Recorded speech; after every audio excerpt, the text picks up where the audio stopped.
de suite, c'est la rubrique Un jour, un livre avec notre chroniqueur, journaliste et écrivain Bob Garcia. Bonjour Bob, quel est le livre au menu aujourd'hui ? Un récit tiré de faits réels. Aujourd'hui, on est en 1943 et vous avez Joseph Goebbels qui offre un violon, un Stradivarius, à une jeune virtuose japonaise qui s'appelle Nejiko Suwa.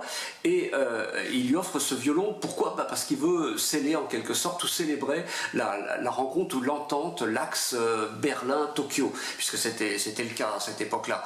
Et donc cette jeune virtuose, elle a ce violon et malheureusement elle n'arrive pas à en jouer, elle est complètement bloquée, ce violon se refuse de jouer sous ses doigts.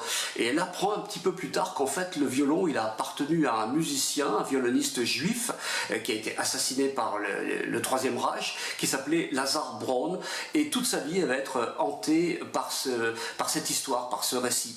Et donc l'auteur Johann Iacono, pour lequel c'est son tout premier roman, qui vient de sortir aux éditions Slatkin et compagnie, il a décidé de mettre ce récit, de raconter ce récit, le récit de ce violon et le récit de cette femme aussi, cette violoniste qui s'est trouvée avec ce cadeau empoisonné dans les mains. Donc ça s'appelle le Stradivarius de Goebbels.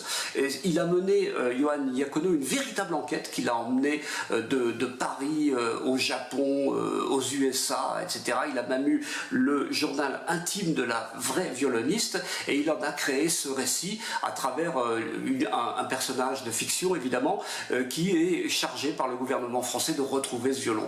Donc vous le lisez comme un roman, mais en même temps c'est une histoire vraie, c'est passionnant et on découvre des tas de choses sur cette période aussi. Bonne lecture!